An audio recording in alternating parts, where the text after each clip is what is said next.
The Lord be with you. And with your spirit. A reading from the Holy Gospel according to Mark. Glory to you, O Lord.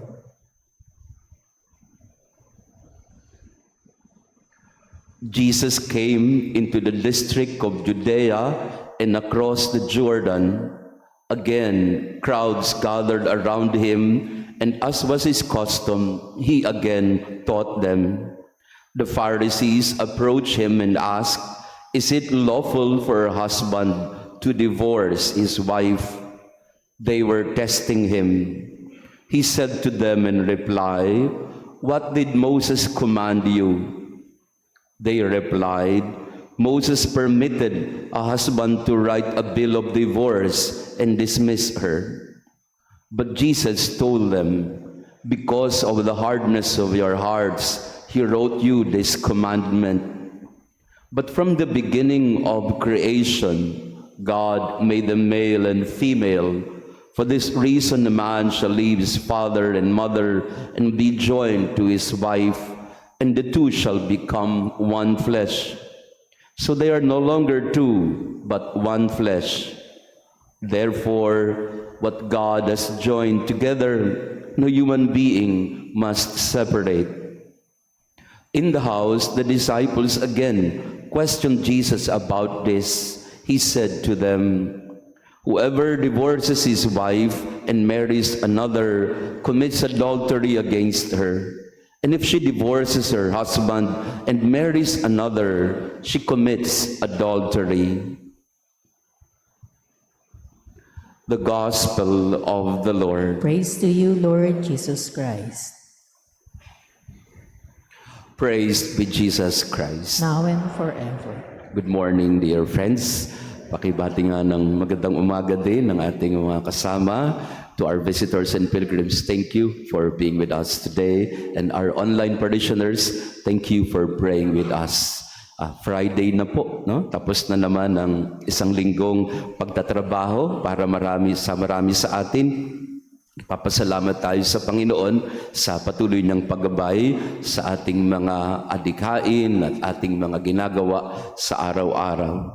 Yung ating mga pagbasa sa araw na ito ay magkadugtong. And if I may say, one cannot have without the other.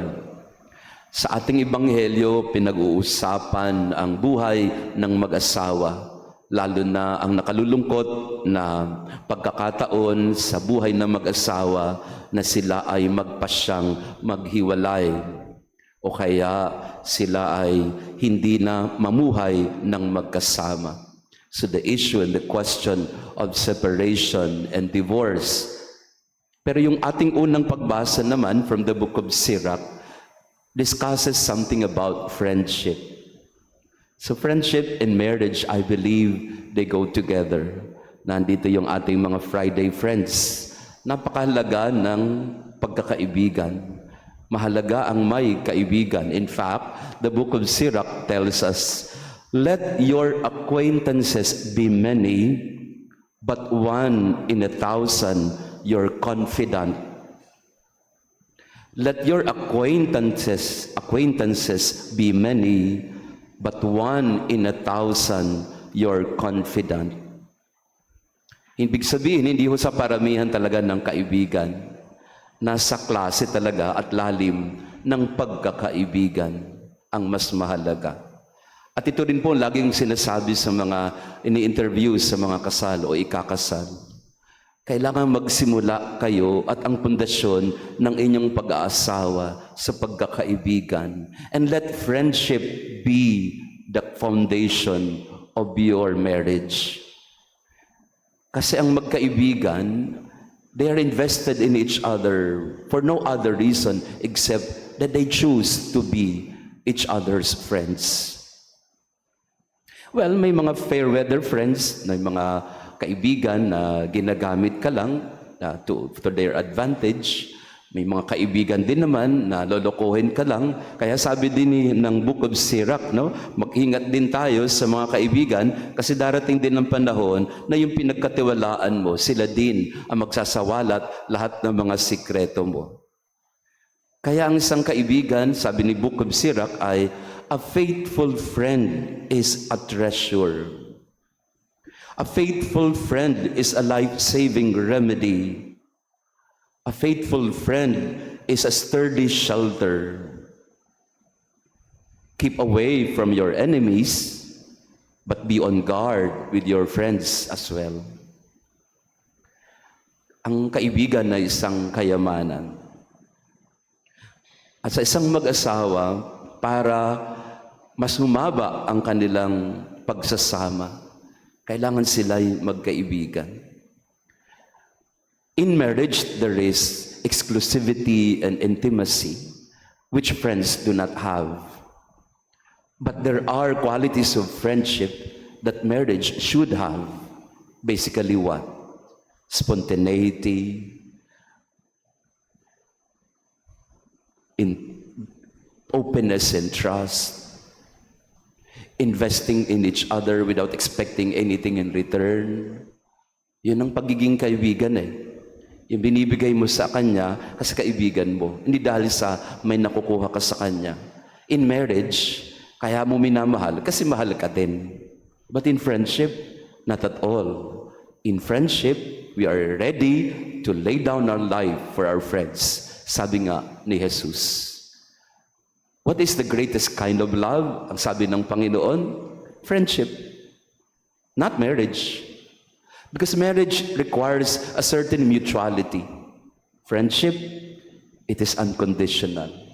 Kaibigan kita, kaya paglalabang kita hanggang wakas. Kahit wala kang binabalik sa akin. Di ba gano'n naman yung mga kaibigan? You don't expect them to invite you. Pagka-birthday niya halimbawa, in-expect ko ba invite mo kaibigan mo? Hindi. Ang kaibigan mo, siya yung pupunta sa kusina at kukunin ng kaldero. Kahit hindi mo siya imbitado. Kasi kaibigan siya eh. Ang kaibigan, hindi na iniimbita. Kasi automatic na yon para sa kanya. Andyan ako. Imbitahin mo ko o hindi. Kasama man ako sa budget o hindi, andyan ako. Isisiksik ko sarili ko dyan. Kasi kaibigan ako. At yun ang nawawala sa mga mag-asawa. That dimension of willingness, of the willingness to lay down or to give oneself to the other. So in this Mass, we pray for more friends. Hindi lang Friday friends, kaya ayoko din yung pangalan nyo eh. Kasi Friday friends. Ano kayo magkaibilang ngayon pag Biyernes? Paano pag Monday, Tuesday, Wednesday, Thursday? Kaya siguro, balitan nyo na pangalan nyo, gawin yung 7-day friends. Hindi lang Friday friends. Nabibiro lang po ako. But friendship. Friendship is the anchor and foundation of any kind of relationship. Be it in the family or marriage. Sa mga magkakapatid, the basis of our love in the family should not only by blood. It should go beyond biological affinity. Kailangan ng magkakapatid, magkakaibigan din. Hindi lang kayo magkadugo, kailangan magkaibigan din kayo. Kaya napakaganda rin sa wikang Tagalog, di ba? Yung kaibigan. Ang iyong pundasyon ay pag-ibig, kaya mo siya kaibigan. Kasi ang pinanggagalingan ay pareho kayo ng pinagpatiran. Parehong pusod ang pinanggalingan, parehong nanay ang nagluwal. Biological connection. But in friendship, nothing binds you together except love. Unconditional love. So in this Mass, we pray, and we take counsel from Sirach. Let your acquaintances be many, but one in 1,000 your confidant. Yan. Sa dami-daming membro ng Friday Friends, kailangan meron kang confidant dyan. Sa dinami-dami ng iyong kaibigan, kailangan may isa dyan o dalawa na talagang kaibigan mo. Sa puso, sa isip, sa gawa. Sa damdamin at sa lahat ng iniisip mo at pinaplano mo sa buhay. Blessed are those who have faithful friends because they have found a treasure which cannot be bought anywhere in the world. Praise be Jesus Christ. Now and forever.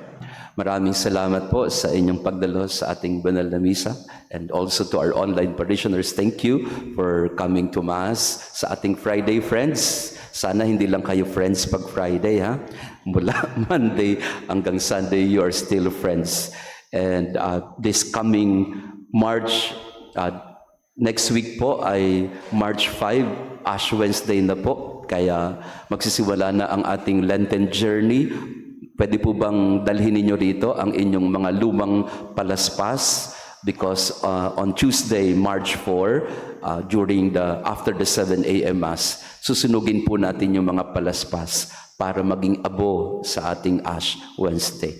Pakitanggal na lang po yung mga stapler tsaka stampita. Kasi pag di nyo tinanggal, pag naglagay ng abo sa noon nyo, may stapler din. No? So, kaya dalhin po rito ang palm branches ng malinis na po para ready for our Shrove Tuesday. We will burn the old palms for Ash Wednesday. And mamamaalam din po ako dahil ako'y aalis ng around 2 weeks from March 1 to 13. Huwag niyo po muna akong hahanapin. Father Mark will take care of you. But ako po muna ay magpapalamig sa Europe. No? May sasamahan lang po akong grupo as a Marian pilgrimage. So I'll just be joining them. Pagpahingahin nyo naman ako ng 2 weeks, no? So, and then we go on with our Lenten journey together. March 29, yun po yung ating parish pilgrimage sa Bataan. Iikot po tayo sa mga simbahan ng Bataan at magtatapos tayo sa Holy Land of Subic. Yan. Meron pong Holy Land doon. Hindi man tayo makapunta sa Israel, pero doon po tayo magtatapos ng ating pilgrimage on March 29. At ang special feature po ng ating pilgrimage, sasalubungin tayo ng bagong bishop ng Balanga, Bataan, si Bishop June Sescon. So he will welcome us in his cathedral. Na by the way, bukas po, March 1, he will take possession formally of his new diocese. So we pray for him also, Bishop June, and also for the healing of Pope Francis. The Lord be with you. And with your spirit. And may our loving God bless you and your family, the Father, the Son, and the Holy Spirit. Amen. Our Mass has been offered. Go in peace to love and serve the Lord. Thanks be to God.